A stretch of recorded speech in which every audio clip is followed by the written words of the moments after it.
नमस्कार, आप सभी का स्वागत है। Course introduction to ancient Indian architecture, module name Dravidian style of temple architecture, week 10, lecture 46। और आज का जो लेक्चर का जो टाइटल है वो है evolution and development of Dravidian architecture. अभी तक आपने जो है अनेकों प्रकार के टेम्पल स्टाइल्स के बारे में पढ़ा। आपने ये भी पढ़ा कि किस प्रकार से जो है भारत में मंदिरों का विकास होता है और मंदिरों के भिन्न भिन्न प्रकार जो है प्राप्त होते हैं, इसके बारे में भी आपने पढ़ा कि जैसे कि नागर स्टाइल है, द्रविड़ स्टाइल है एंड द वेसर स्टाइल है। इन शैलियों के बारे में आपने पढ़ा, उनकी विशेषताओं के बारे में भी आपने पढ़ा है। इसके अलावा जो है अगर हम बात करें तो हमने जो है खजुराहो के मंदिरों के बारे में हमने बात की। इसके अलावा हमने जो है उड़ीसा के जो मंदिर हैं जिन्हें कलिंगन शैली के मंदिर कहते हैं, उनके बारे में हमने डिस्कशन किया। अब हम बात करेंगे मुख्य रूप से तमिलनाडु के जो मंदिर हैं, बेसिकली हम उनकी बात करेंगे। और तमिलनाडु के मंदिरों को जो है द्रविड़ शैली के अंतर्गत जो है माना जाता है। और जैसा कि आप जानते हैं कि दक्षिण भारत जो है अपनी मंदिर स्थापत्य के लिए जो है पूरी दुनिया में जो है वो प्रसिद्ध है।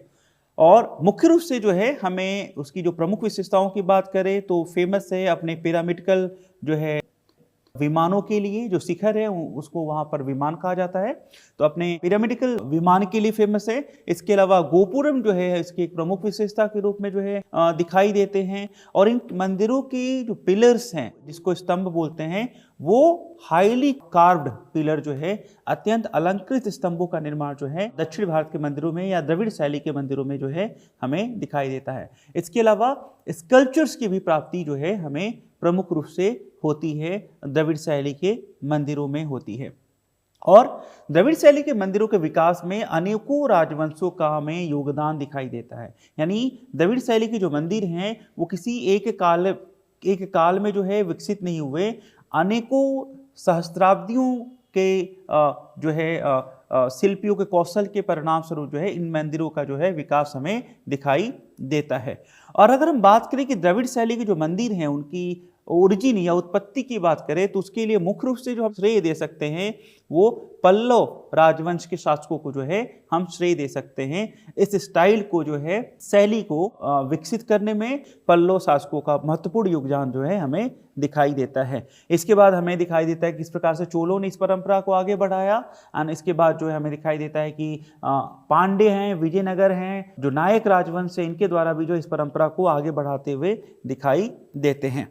अगर हम बात करें कि इस शैली के जो मंदिर हैं हमें किन किन क्षेत्रों में प्राप्त होते हैं, तो इस शैली के द्रविड़ शैली के जो मंदिर हैं लगभग पूरे तमिलनाडु से जो है हमें इस शैली के मंदिर प्राप्त होते हैं। इसके अलावा केरल के क्षेत्रों से भी जो है हमें द्रविड़ शैली के मंदिर प्राप्त होते हैं। इसके अलावा आंध्र एंड तेलंगाना से भी जो है हमें जो है द्रविड़ शैली के जो है हमें मंदिरों की प्राप्ति जो है होती है।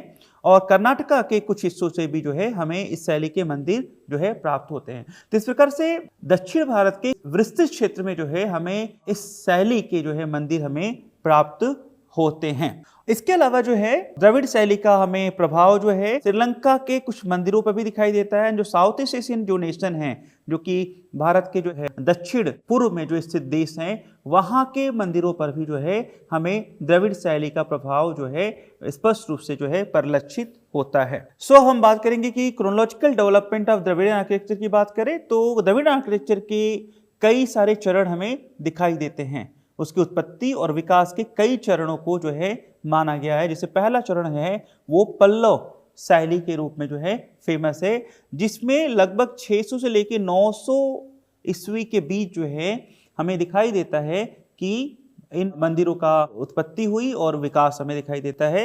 इसी परंपरा को आगे ले जाते हुए चोल शासक जो है, चोल राजवंश के जो शासक हैं वो आगे लेके जाते हैं और उनके द्वारा जो है 900 ईस्वी से लेके 1150 ईस्वी के बीच जो है अनेकों मंदिरों का निर्माण किया गया।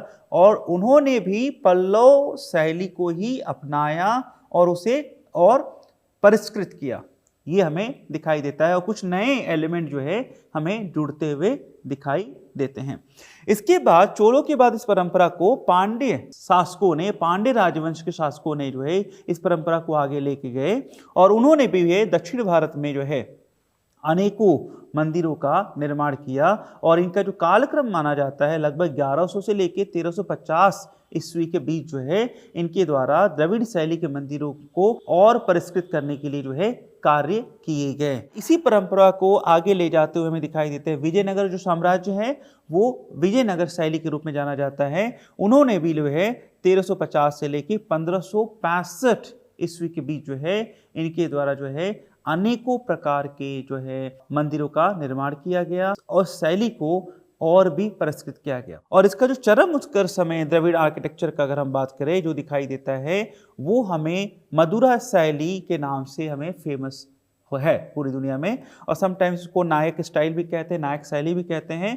और इस प्रकार के मंदिरों का जो हमें विकास दिखाई देता है वो 16वीं सेंचुरी एडी ऑनवर्ड्स जो है हमें मंदिर दिखाई देते हैं, यानी 16वीं सदी 17वीं सदी के जो मंदिर हैं वो हमें इसके अंतर्गत जो है हम उनको रख सकते हैं। और इनका प्रमुख जो केंद्र हमें दिखाई देता है मदुरा शैली का वो है मदुरा का मीनाक्षी मंदिर जो है दिखाई देता है, और श्रीरंगम टेम्पल जो है प्रमुख सेंटर के रूप में जो है हमें दिखाई देते हैं। अब हम बात करेंगे कि डिफरेंट फेजेज इन द्रविडियन आर्किटेक्चर की बात करें कि किन फेजेज में किस प्रकार की शैलियों की विकसित हुई, किस प्रकार के कंपोनेंट या एलिमेंट जो है नए जुड़े, उनकी अगर हम बात करें तो हम देखते हैं कि जो पल्लव जो काल है, पल्लव राजवंश का शासन काल है, उसमें द्रविड़ स्थापत्य का विकास जो है वो रॉक कट जो मंडप है उनसे हुआ। उसके बाद जो है हमें मोनोलिथिक रथ टेम्पल प्राप्त होते हैं, और इसी परंपरा में हमें दिखाई देते हैं स्ट्रक्चरल टेम्पल्स जो है हमें प्राप्त होते हैं, इनको संरचनात्मक मंदिर बोलते हैं। पल्लव पहले शासक थे। यहाँ पे मैं एक बात आपको बताना चाहूँगा और इस पर मैंने पहले भी चर्चा किया है आपसे कि पल्लव वो पहले शासक थे जिन्होंने दक्षिण भारत में स्पेशली तमिलनाडु की बात करें तो तमिलनाडु में जो है पहले वो शासक के रूप में दिखाई देते हैं जिन्होंने रॉक कट टेम्पल्स की डिगिंग जो है आरंभ की, और उसकी क्रेडिट जो जाती है पल्लव शासक महेंद्र वर्मन प्रथम को जो है जाती है। और वो क्लेम करते हैं, उन्होंने एक इंस्क्रिप्शन वहाँ पे लिखा है कि वो पहले शासक हैं जिन्होंने जो है बिना वुड या timber, brick, motor and metal इसके बिना जो है मंदिर का निर्माण कराया। और अपने आप को वो उसी अभिलेख में विचित्र चित्र कहते हैं, यानी क्यूरियस माइंडेड अपने आप को अपने बारे में बताते हैं कि वो कितने क्यूरियस हैं, उनका माइंड कितना क्यूरियस है। तो ये आपको प्राप्त होता है। चोल काल में यही परंपरा में जो है हमें सबसे महत्वपूर्ण जो विकास दिखाई देता है द्रविड़ आर्किटेक्चर में वो है शिखर, यानी जिसे हम विमान कहते हैं। तो चोलों ने इस परंपरा को आगे बढ़ाया और उन्होंने सबसे ज़्यादा इस शैली में सबसे ज़्यादा जो विकसित किया वो है शिखर को। उन्होंने बहुत ही ऊंची शिखरों का निर्माण करना जो है उन्होंने प्रारंभ किया। इसके अलावा जो है वॉल्ड इनक्लोजर और वो प्राप्त होते हैं, प्रवेश द्वारों की भी प्राप्ति जो है हमें इनके साथ होने लगती है। यहाँ पे आपको एक बात याद रखने की आवश्यकता है कि दक्षिण भारत में जो प्रवेश द्वार होते हैं, जो एंट्रेंस होते हैं, मंदिर की सुरक्षा दीवार से संबंधी जो प्रवेश द्वार हैं उनको गोपुरम शब्द का उनके लिए प्रयोग किया जाता है। तो आपको ये तकनीकी शब्दावलियों के बारे में आपको ध्यान देना होगा कि किन के लिए किन शब्द का प्रयोग करते हैं। जैसे कि शिखर के लिए जो है द्रविड़ शैली में विमान शब्द का प्रयोग किया जाता है। अब आप वही उड़ीसा में आप देखें तो वहाँ पे जो है हमें रेखा देउल कहा जाता है, और अगर हम खजुराहो में देखते तो वहाँ पे कहा जाता है शिखर को शिखर कहा जाता है, टावर कहा जाता है। तो ये अलग अलग क्षेत्रों में हमें रीजनल नोमेनक्लेचर जो है हमें दिखाई देते हैं। इसी क्रम में पांड्यों का जो महत्वपूर्ण योगदान की बात करें तो पांड्यों ने गोपुरम को जो है विकसित किया और एक मंदिर के साथ उन्होंने अनेकों गोपुरम्स का निर्माण करना जो है शुरू किया।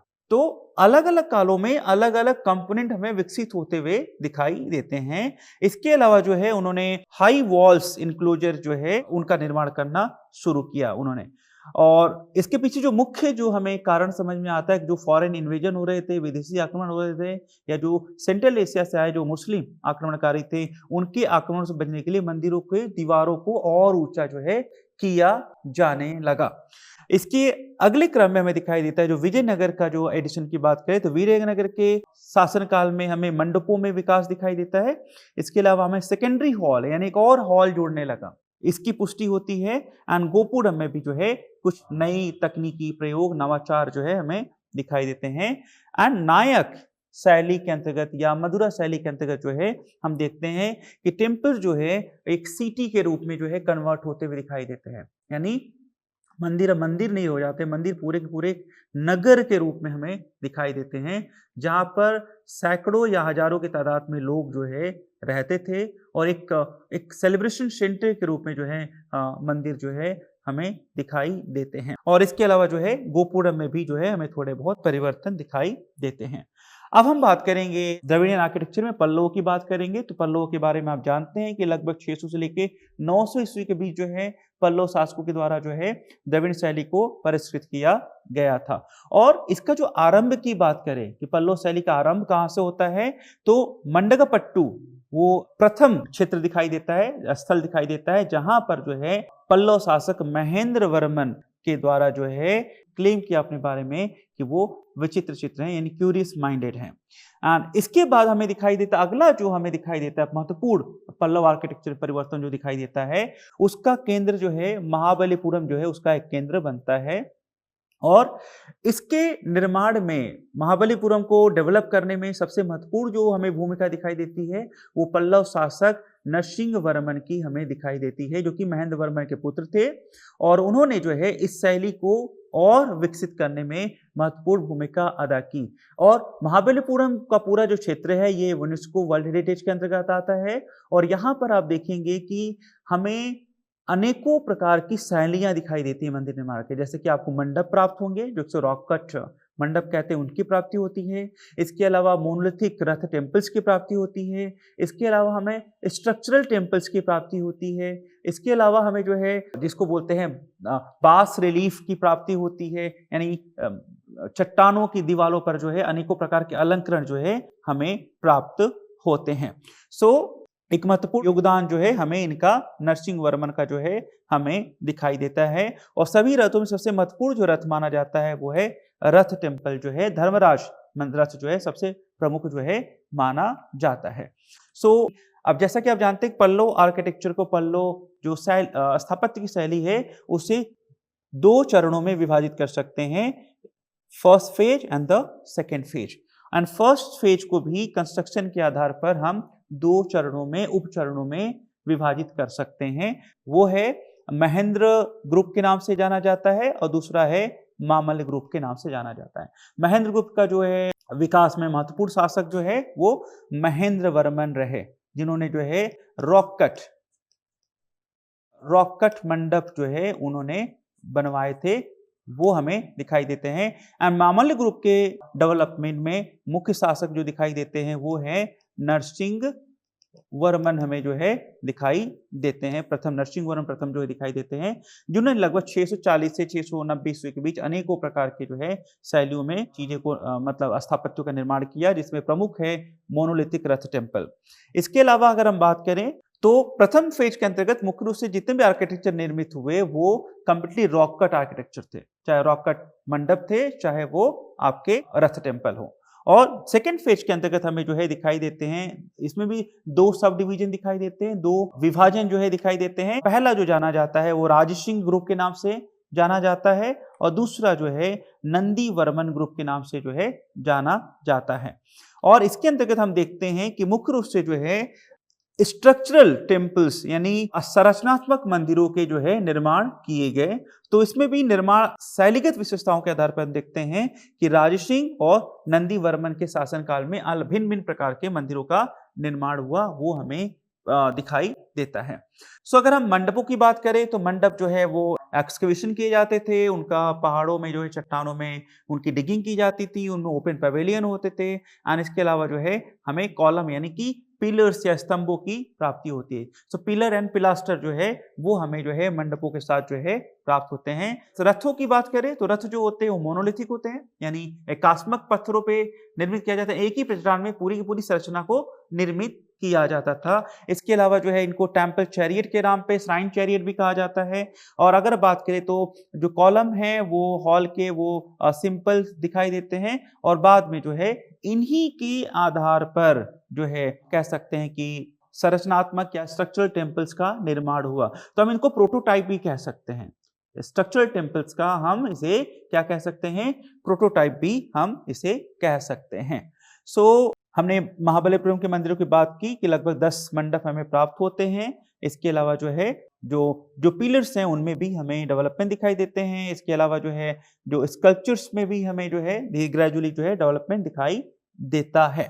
और जो पिलर्स थे वो रूडिमेंट्री टाइप के दिखाई देते हैं। आरंभिक जो पिलर्स हैं वो रूडिमेंट्री दिखाई देते हैं। इसके अलावा उन्हें बीम्स एंड ब्रैकेट्स हमें जो है के रूप में हमें दिखाई देते हैं। और इसके अलावा जो है लायन अगर हम बात करें कि द्रविड़ आर्किटेक्चर में पिलर का एक महत्वपूर्ण रोल दिखाई देता है और इसकी उत्पत्ति वो पल्लव शैली में होती है।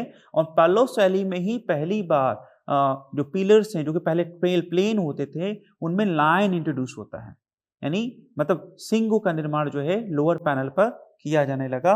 उसकी प्राप्ति भी हमें पल्लव काल में ही होती है। तो यहाँ पे आप देख सकते हैं कि ये एक मंदिर का एग्जाम्पल है जिसमें एक कॉरिडोर में देख सकते हैं किस प्रकार से जो है पिलर्स जो कि पूरे के पूरे मंदिर की पूरी संरचना का भार वहन करते हैं, जिसको हम लोड बेरर भी कहते हैं, उनमें एक प्रकार के नवीन परिवर्तन हमें जो है दिखाई देते हैं। उनके हमें विभाजन भी दिखाई देते हैं कि कैसे जो है मंदिर के जो स्तंभ है वो डेवलप होते हैं। इनके अलग अलग नाम भी दिखाई देते हैं, जैसे कि सबसे ऊपरी उसको जो है पाला गई बोला जाता था, दूसरे को जो है इडाले कहा जाता था, तीसरा जो हमें कंपोनेंट दिखाई देता है पिलर्स का अगर बात करें तो वो जो है कहा जाता है कुंभ के रूप में जो है दिखाई देता है। चौथा जो हमें दिखाई देता है उसे कहते हैं टाडी कहते हैं। और पांचवा जो हमें स्तंभों का जो दिखाई देता है वो कलश या इन्वर्टेड लोटस के रूप में दिखाई देता है। एंड छठा जो इंपॉर्टेंट कंपोनेंट जो हमें मंदिरों के स्तंभों में दिखाई देता है वो जो है सिंह लाइन। तो आप देख सकते हैं कि यहाँ पर जो है पिलर का जो सबसे लोअर पार्ट है उसमें जो है इसका डिपिक्शन किया गया है।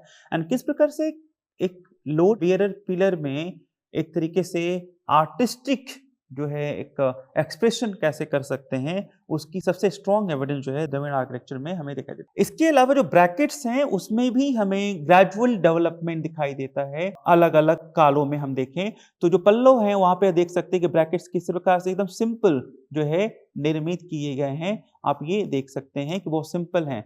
And 7th century 8th century आते आते जो है हमें इन ब्रैकेट्स में जो है क्रमशः जो है ग्रेजुअल डेवलपमेंट दिखाई देता है। ब्रैकेट्स का प्रमुख काम होता है जो छत होती है या जो रूफ होती है उसके भार को वहन करना।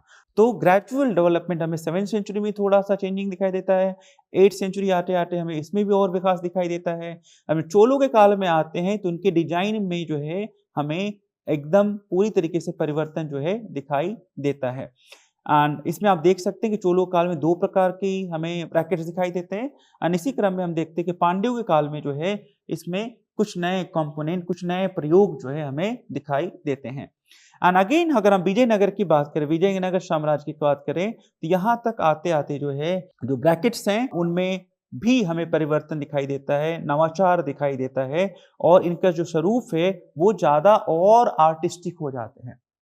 ये आप देख सकते हैं कि किस प्रकार से जो अर्ली विजयनगर के जो पिलर्स हैं ब्रैकेट्स हैं उनका स्वरूप कुछ इस प्रकार का दिखाई देता है। एंड आगे चलकर जो है ये एकदम एक विकसित एंड डेवलप फॉर्म में दिखाई देते हैं। और इसी परंपरा में हम देखते हैं कि मदुरई के जो टेम्पल हैं जो 16th सेंचुरी एडी के बाद मंदिरों का निर्माण हुआ वहां पे हम देखते हैं कि अलग स्वरूप में जो है ये हमें दिखाई देते जो ब्रैकेट्स हैं वो एक भिन्न और एकदम अत्यंत जो है अलंकृत रूप में हमें दिखाई देते हैं। इसके साथ साथ वो वेट को भी वियर कर रहे हैं। इसके अलावा पिलर की बात करें तो पिलर आप देख सकते हैं कि जो आरंभिक पिलर थे द्रविड़ शैली के अत्यंत एकदम प्लेन ट्रीटमेंट हमें दिखाई देता है। एंड ग्रेजुअली हम देखते हैं कि 7th सेंचुरी में आते आते जो है इनमें हमें कुछ स्टाइलिस्टिक डेवलपमेंट दिखाई देता है। पिलर्स जो है ऑक्टागोनल होने लगते हैं। इसके अलावा जो है उनके अलग अलग कंपोनेंट हमें जो है दिखाई देने लगते हैं।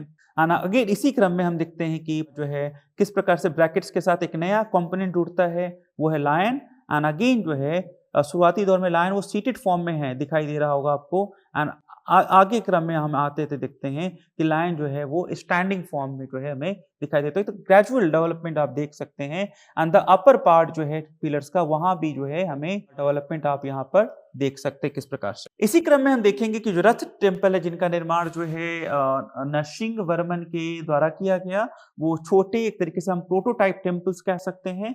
और ये जो है यहाँ पर हम विभिन्न शैलियों का हमें स्वरूप दिखाई देता है। जैसे कि आप देख सकते हैं कि यहाँ पे ये जो संरचना है ये मुख्य रूप से जो है प्रभावित है, बुद्धिस्ट आर्किटेक्चर से प्रभावित दिखाई देते हैं। यहाँ पे आप देख सकते हैं कि द्रविड़ आर्किटेक्चर का प्रोटोटाइप हमें दिखाई दे रहा है। एक जो है हटनुमा, हट के शेप में हमें जो है जिसको वो मंदिर हमें दिखाई दे रहा है, और इसके अलावा जो है ये चैत्यगृह शेप में जो है आप ये देख सकते हैं कि इस प्रकार से इसका जो स्वरूप है, अपसाइडल प्लान जो है दिखाई देती है। तो एक ही जगह पर हमें भिन्न-भिन्न प्रकार की शैलियाँ जो है महाबलीपुरम के रथ मंदिरों में हमें दिखाई देती हैं, और ये पंचरथों के डिपिक्शन आप देख सकते हैं 1, 2, 3, 4 एंड द 5। ये 5 रथ जो एक जगह पे मिलते हैं, दैट्स व्हाई इनको जो है ये फेमस है, पंचरथ नाम से जो है फेमस है। और एग्जाम में बहुत सारे प्रश्न पूछे जाते हैं कि पंचरथ मंदिर कहाँ पे है, तो आप एक आंसर कर सकते हैं महाबलीपुरम में है।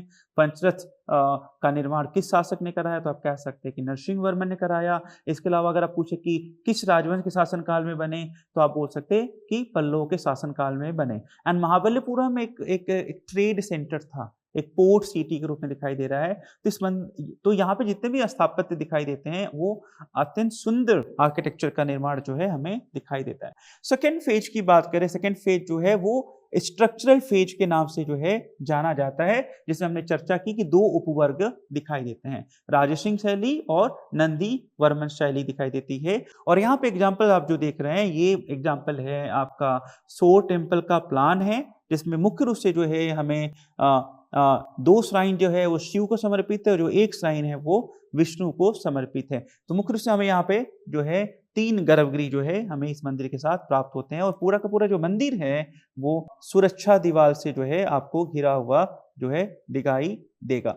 अगर हम बात करें कि द्रविड़ शैली की अगर हम बात करें, तो अगला जो हमें विकास क्रम जो दिखाई देता है द्रविड़ शैली में, वो हमें दिखाई देता है कैलाशनाथ टेम्पल कांचीपुरम। तो कांचीपुरम का जो कैलाशनाथ मंदिर है वहां पर जो है हमें दिखाई देता है। और इस मंदिर की बात करें तो इस मंदिर का निर्माण भी जो है पल्लव शासकों के शासनकाल में हुआ था, और ये जो है स्ट्रक्चरल टेम्पल का एक बेहतरीन एग्जाम्पल हम इसे जो है मान सकते हैं। और इसकी जो फाउंडेशन है वो ग्रेनाइट से बनी थी, इस मंदिर की जो फाउंडेशन है वो ग्रेनाइट की बनी थी। इसके अलावा सैंडस्टोन का प्रयोग भी जो है हमें मुख्य रूप से दिखाई देता है।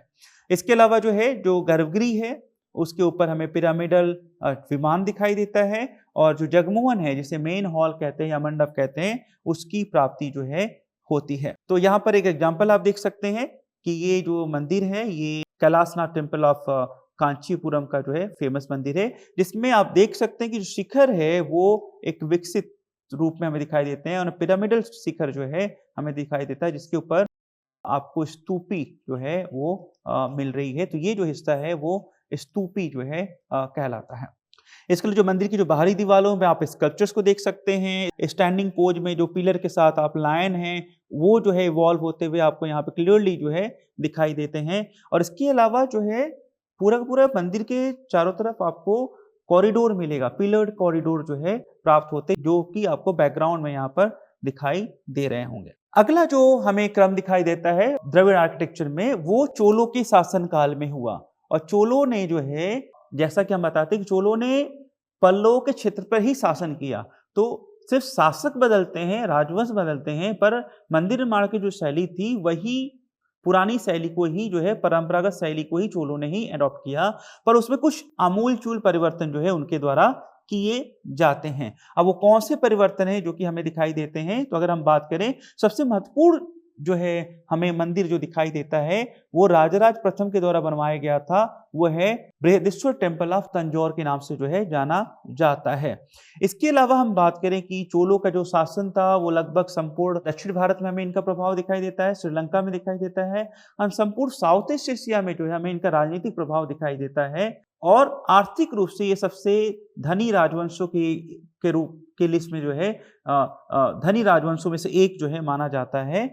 और ये जो टेम्पल्स हैं, इनके द्वारा बनाए गए जो मॉन्यूमेंट्स हैं, ये इनकी जो है हम कह सकते हैं कि इनकी आर्थिक जो प्रगति थी, जो संपन्नता थी, उसके एक परिचायक के रूप में, एक जीता जागता एक ज्वलंत उदाहरण के रूप में जो है हम मान सकते हैं। और इनके जो मंदिर हैं वो हमें तंजौर में प्राप्त होते हैं, गंगईकोंड से प्राप्त होते हैं, दारासुरम से प्राप्त होते हैं, एंड त्रिभुवनम इत्यादि जगहों से जो है हमें इनके मंदिरों की जो है प्राप्ति होती है। सो प्रमुख चोल मंदिरों की अगर हम बात करें तो सबसे प्रमुख मंदिर अगर हम बात करें तो उसमें हमें दिखाई देते हैं बृहदेश्वर टेम्पल ऑफ तंजौर, गंगईकोंड चोलपुरम, ऐरातेश्वर मंदिर, विजयालय, चोलेश्वरम, आयाकुड़ी मंदिर, नागेश्वर स्वामी टेम्पल, मुवार टेम्पल एंड इसके अलावा कोरंगनाथ मंदिर, वलीश्वर टेम्पल एंड द काम्पेश्वर टेम्पल। ये प्रमुख जो है चोल मंदिरों की एक लिस्ट है, जिसके बारे में हम चर्चा जो है जब हम चोल आर्किटेक्चर के बारे में जब हम पढ़ेंगे तो इन मंदिरों के बारे में हम विस्तृत जो है चर्चा करेंगे। सो टिपिकल फीचर की बात करें तो टिपिकल फीचर क्या था, तो पूरा का पूरा जो मंदिर है वो स्टोन का निर्मित करने लगे। उन्होंने चोलों ने मुख्य रूप से स्ट्रक्चरल टेम्पल्स का ही निर्माण किया।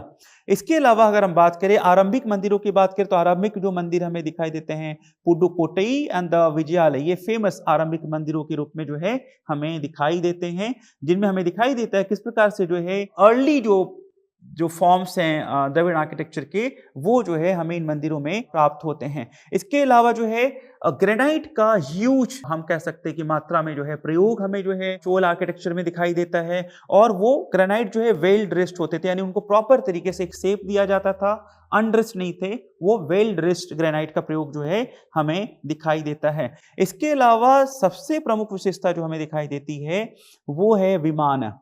चोलों ने जो है अपना पूरा का पूरा जो अपनी तकनीकी जो ज्ञान थी वो विमानों की लंबाई को बढ़ाने, विमानों की ऊंचाई को बढ़ाने में जो है उन्होंने अपनी पूरी के पूरी तकनीकी ज्ञान का जो है उन्होंने प्रयोग किया। इसके अलावा जो है पिलर्ड हॉल यानी मल्टी पिलर हॉल जो है ये भी प्रमुख विशेषता के रूप में जो है हमें दिखाई देती है, और ये जो है कुछ प्रमुख जो है हमें विशेषताएं जो है दिखाई देती है। सो आप देख सकते हैं कि जो अर्ली टेम्पल्स है चोल टेम्पल्स है, पुडुकोट्टई टेम्पल है जिसमें आप देख सकते हैं कि जो है एक छोटा सा आपको गर्भगृह दिखाई दे रहा होगा, एक स्मॉल मंडप जो है आपको दिखाई दे रहा है जिसकी वॉल ट्रीटमेंट जो है एकदम प्लेन दिखाई देगी, एक्सटीरियर जो वॉल है एकदम प्लेन आपको जो है दिखाई दे रही है। और यहीं पर आप देख सकते हैं विजयालय टेम्पल को आप देख सकते हैं जिसमें जो है हमें थोड़ा सा डेवलप या विकसित स्वरूप जो है हमें द्रविड़ आर्किटेक्चर का दिखाई दे रहा है। तो ये चोलों के द्वारा निर्मित किए गए आरंभिक मंदिरों के उदाहरणों में से एक माने जाते हैं। और इसी क्रम में हम बात करें कि क्या अन्य नामकरण हमें जो है दिखाई देते हैं, तो अगर द्रविड़ शैली के जो भी मंदिर हैं उनको भी जो है टेम्पल को, मंदिरों को जो है पुरुष के रूप में जो है उन्हें परिभाषित किया गया है, और इनके अलग अलग नाम हमें जो है नोमेनक्लेचर जिनको बोलते हैं, अलग अलग शब्दावलियां हमें जो है दिखाई देती हैं। जैसे कि सबसे निचला जो हिस्सा था जिसको फीट कहते हैं उसको जो है उपपीठ के नाम से जो है परिभाषित किया गया है, यानी जो ये क्षेत्र आपको दिखाई दे रहा होगा इसको जो है यहाँ पे जो दिखाई दे रहा है इसे उपपीठ जो है कहा गया।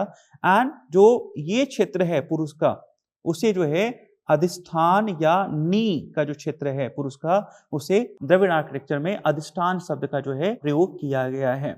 इसके अलावा अगर हम बात करें कि जो लिम्स हैं पुरुष के उसको यहाँ पर पाद शब्द का जो है प्रयोग किया गया। और इसके अलावा अगर हम बात करें कि जो शोल्डर है, शोल्डर का जो हिस्सा है यहाँ पे आपको दिखाई दे रहा होगा, उसके लिए जो है द्रविड़ आर्किटेक्चर में जिस शब्द का प्रयोग किया गया नोमेनक्लेचर प्रस्तर शब्द का जो है प्रयोग जो है हमें दिखाई देता है।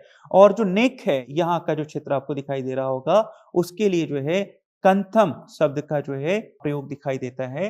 एंड सबसे ऊपर जो फेस है, या आप फेस यहाँ पे देख सकते हैं, फेस के लिए जो शब्द प्रयोग किया गया वो शिखर शब्द का जो है यहाँ पे हमें प्रयोग दिखाई देता है। एंड जो हम कह सकते हैं कि जो शीर्ष है हमारे मस्तक का वो जो है यहाँ पर स्तूपी के रूप में जो है उसे परिभाषित किया गया। तो यहाँ पर हम देखते हैं कि दक्षिण भारत में जाते ही हमें नोमेनक्लेचर चेंज हो जाते हैं, परिवर्तित हो जाते हैं, नामकरण जो है बदल जाते हैं, और ऐसा ही हमें दिखाई देता है कलिंगन आर्किटेक्चर में भी दिखाई दे रहा था कि वहां पर हमें रीजनल नोमेनक्लेचर जो है दिखाई देते हैं।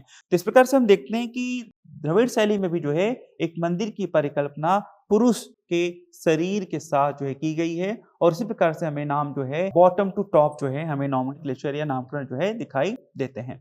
सबसे प्रमुख जो मंदिर माना जाता है वो वृहदेश्वर मंदिर माना जाता है। इसका निर्माण 1000 AD के आसपास जो है किया गया था, और आप देख सकते हैं किस प्रकार से जो है टावर जो है एक प्रमुख विशेषता के रूप में जो है हमें दिखाई देती है। सो चोलों की इंपॉर्टेंट जो कंपोनेंट जो उनका कंट्रीब्यूशन माना जाता है वो है उनका पिरामिडल टावर, जो कि पिरामिड नुमा जो विमान है वो प्रमुख विशेषता के रूप में दिखाई देती है, जिसके बारे में हम आगे चर्चा करेंगे। तो जो मंदिर हैं एक पूरे के पूरे कंपाउंड में हमें प्राप्त होते हैं, और सेंटर में जो है मंदिरों का निर्माण किया जाता था। तो यहाँ पे आप देख सकते हैं गर्भगृह है और पिलर्ड हॉल जो आप एक प्रमुख विशेषता के रूप में दिखाई देती है। सो ये पिलर हॉल जो है और एक इंपॉर्टेंट फीचर बन जाते हैं द्रविड़ आर्किटेक्चर के।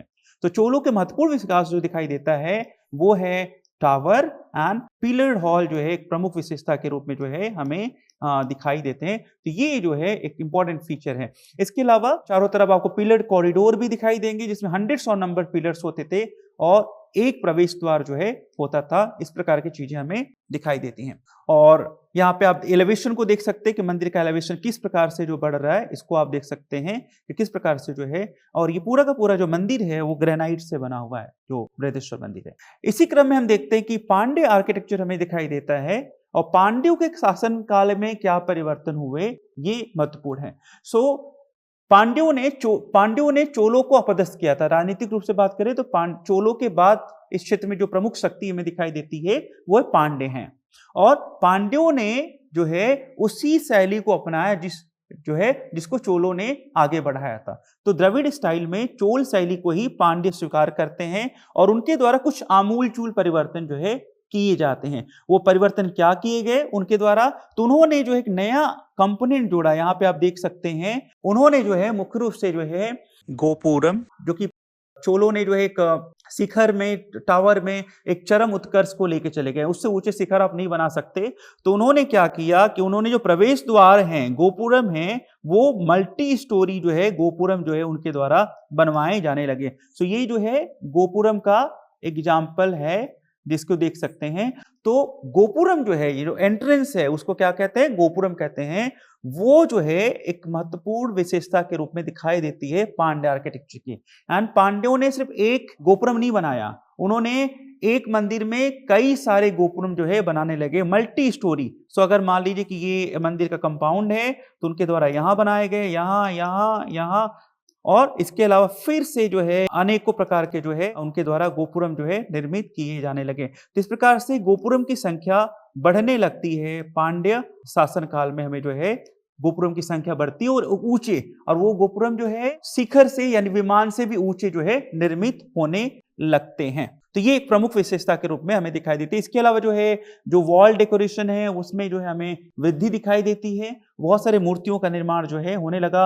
एंड गोपुरम के साथ भी बहुत सारे मूर्तियों के जो है निर्माण, देवी देवताओं के मूर्तियों के निर्माण हमें दिखाई देते हैं। और ये कुछ प्रमुख मंदिर हैं जिन्हें जो है माना जाता है पांड्य शासन काल में। चिदंबरम का मंदिर, मीनाक्षी मंदिर, ये कुछ प्रमुख मंदिर हैं जो कि पांड्यों के शासन काल में निर्मित हुए। तो इस प्रकार आप इस देख सकते हैं किस प्रकार से जो है इनक्लोजर वॉल की संख्या बढ़ गई। ये जो इनक्लोजर वॉल हैं, जो बाउंड्री हैं, उनकी संख्या बढ़ जाती है। और इसके साथ साथ ये जो गोपुरम हैं ये जो है इतने बड़े हो गए कि वो मंदिर के जो मंदिर का जो शिखर है उससे भी बड़े, ये मुख्य मंदिर का शिखर है यहाँ पे आप देख सकते हैं, और गोपुरम जो है उससे भी विस्तृत या उससे ऊंचे हाइट में जो है निर्मित होने लगे। और आगे चलकर गोपुरम जो है एक प्रमुख विशेषता, इंपॉर्टेंट कंपोनेंट के रूप में बन जाता है। एक अटूट हिस्सा जो है द्रविड़ शैली का जो है वो बनते हुए दिखाई देते हैं। इसी क्रम में हम देखते हैं कि जो विजयनगर साम्राज्य के द्वारा भी इस शैली के अंतर्गत मंदिरों का निर्माण किया गया था, जो मुख्य रूप से 14th सेंचुरी एडी से लेके 16th सेंचुरी एडी के बीच जो है मंदिरों का निर्माण इनके द्वारा किया गया था। और इनके द्वारा जो है मंदिरों के गोपुरम की बात करें तो गोपुरम में थोड़े बहुत जो है परिवर्तन इनके द्वारा किए जाते हैं। और गोपुरम भी पिरामिड नुमा थे, बड़े मल्टी स्टोरी हमें दिखाई देंगे। इसके अलावा इनकी ऊपर के शिखर में थोड़े बहुत हमें परिवर्तन जो है दिखाई देती है। और इसके अलावा स्टाइलिस्टिक में बात करें तो डेकोरेशन, जो स्कल्पचर है उसमें हमें परिवर्तन दिखाई देते हैं। और प्रमुख मंदिरों की बात करें विजयनगर साम्राज्य के तो हम्पी है, विरूपाक्ष मंदिर है, लेपाक्षी मंदिर है। ये कुछ प्रमुख मंदिर हैं जो है विजयनगर साम्राज्य के शासकों के द्वारा जो है निर्मित किए गए थे। तो ये प्रमुख मंदिरों के हमें साक्ष्य दिखाई देते हैं। इसके अलावा विजयनगर साम्राज्य में अगर हम बात करें तो बहुत सारे जो मंदिर हैं उन्होंने जो है होयसल पीरियड के मंदिरों को भी रिवाइव किया था विजयनगर साम्राज्य के शासकों ने। तो होयसल पीरियड के बहुत सारे मंदिरों को जो है उनके द्वारा रिवाइव किया जाता है। तो उन होयसल मंदिरों के साथ भी जो है हमें द्रविड़ शैली की विशेषताएं जो है हमें दिखाई देने लगती हैं। और सबसे लास्ट जो फेज माना जाता है द्रविड़ आर्किटेक्चर का, द्रविड़ शैली का, वो है मदुरा शैली या मदुरा स्टाइल या नायक स्टाइल के नाम से जो है फेमस है। और इस प्रकार के मंदिर 16th सेंचुरी के बाद जो है निर्मित हुए। 16th सेंचुरी के बाद यानी 16, 17, 18 सेंचुरी के आसपास जो मंदिर निर्मित हुए इसके अंतर्गत जो है रखे जाते हैं। और इनका जो है एक तरीके से उन्होंने पांड्यों की शैली को ही एक तरीके से रिवाइव किया। मधुरा, जिसको मधुरा शैली बोलते हैं, ये पांड्य शैली का ही एक विकसित स्वरूप दिखाई देता है। और इस काल तक आते आते मंदिर जो है हमें दिखाई देते हैं एक सिटी के रूप में डेवलप होते हुए दिखाई देते हैं, एक नगरीय क्षेत्र के रूप में विकसित होते हुए दिखाई देते हैं, जिसे पूरी की पूरी एक बहुत बड़ा जो है समाज जो है उसके अंतर्गत रहता था। और यहाँ पे आप देख सकते हैं कि ये प्रमुख जो केंद्र हैं मदुरा स्टाइल के, वो है मदुरई का टेम्पल सिटी मदुरई एक महत्वपूर्ण उदाहरण के रूप में दिखाई देता है। दूसरा जो है श्रीरंगम मंदिर जो है वो हमें जो है जो कि दिखाई देता है। और यहाँ पे आप देख सकते हैं कि मंदिर जो है आपकी जो है एक एरियल व्यू में भी पूरा का मंदिर क्षेत्र नहीं आ पा रहा है। एंड आप कितनी लेयर्स बाउंड्री वॉल आपको दिखाई दे 1 2 3 4, ठीक है, and the 5। So multi layers जो है हमें सिक्योरिटी वॉल दिखाई देते हैं और हर एक के साथ जो हमें गोपुरम की प्राप्ति होती है। एंड गोपुरम जो है ग्रेजुअली जैसे जैसे आप मंदिर में अंदर की ओर बढ़ते हैं कंपाउंड में, गोपुरम की जो हाइट है वो कम होने लगती है। यहाँ पे आप देख सकते हैं कि 1 2 3 4 5 प्रवेश जो है boundary wall security wall and 5 gopuram जो एक दिशा में दिखाई देते हैं। सेम यही पैटर्न आपको इधर भी दिखाई देगा, चारों दिशाओं में जो इसी प्रकार के पैटर्न जो है हमें दिखाई देते हैं। और मंदिरों के अंदर बहुत सारे कंपाउंड में मंदिरों की निर्माण होने लगे और मंदिर अब मंदिर नहीं रह जाते, मंदिर एक नगर के रूप में एक शहर के रूप में जो है दिखाई देगा। आप मंदिरों में जाएंगे जब आप, चाहे वो श्रीरंगम हो चाहे मदुरई मीनाक्षी मंदिर आप जाएं, तो आप देखेंगे कि वहां पर जो है एक पूरा का पूरा जो मंदिर पल्लव आर्किटेक्चर छोटे से मंदिर विकसित हुए आज जो एक वृहद शहर के रूप में जो है दिखाई देता है। और इस मंदिर का ये श्रीरंगम मंदिर का जो है प्लान है जिसको आप यहाँ पर देख सकते हैं। और ये मीनाक्षी मंदिर है मदुरई का, जिसमें आप देख सकते हैं कि ये गोपुरम कितना वेल ऑर्नेट है। और ये सभी जो है अलग अलग शासकों के शासन काल में जो है इनमें जो है निर्माण कार्य किए गए। एंड पिलर्ड हॉल जो है एक प्रमुख विशेषता के रूप में दिखाई देती है। सो आप देख सकते हैं कि किस प्रकार से जो है डांसिंग इमेजेस जो है आप डांसर्स की इमेजेस जो है आपको इन पिलर्स के साथ दिखाई देंगी। इसके अलावा लायन आपको दिखाई दे रहा होगा। इसके अलावा म्यूजिशियंस इंस्ट्रूमेंट बजाने वालों के भी डिपिक्शन जो है हमें इन पिलर्स में दिखाई देते हैं। और ये great hall of Madurai Meenakshi temple जो है बहुत फेमस है अपने हॉल के लिए, पिलर्ड मंडप के लिए। तो इस प्रकार हम देखते हैं कि जो द्रविड़ आर्किटेक्चर के जो मंदिर हैं उनके इंपॉर्टेंट कंपोनेंट कैसे small scale rock cut architecture से रथ टेम्पल से स्ट्रक्चरल टेम्पल्स एंड वो स्मॉल स्ट्रक्चर टेम्पल किस प्रकार से ग्रैंडेस्ट एक आर्किटेक्चर एलिमेंट के रूप में हमें दिखाई देते हैं, उसकी पुष्टि जो है हमें अलग अलग कालों में निर्मित वाले मंदिरों से होती है। और इसके अलावा ये मंदिर सिर्फ मंदिर नहीं है, ये हमारी विज्ञान और तकनीकी के एक अच्छे उदाहरण के रूप में भी हमें दिखाई देते हैं।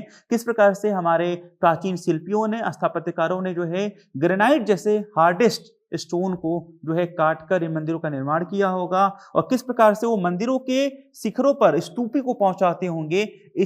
ये एक अपने आप में जो है एक विचारणीय प्रश्न के रूप में दिखाई देता है कि इतने ऊंचे मंदिरों का, इतने ऊंचे गोपुरम का निर्माण किस प्रकार से कर रहे थे और हजारों सालों के बाद भी ये मंदिर आज भी जो है अपनी स्थिति अपने पूर्व जैसी स्थिति में जो है खड़े हैं। तो ये अपने आप में भारतीय विज्ञान और इंजीनियरिंग का एक अच्छा जीता जागता नमूने के रूप में जो है हमें दिखाई देती है।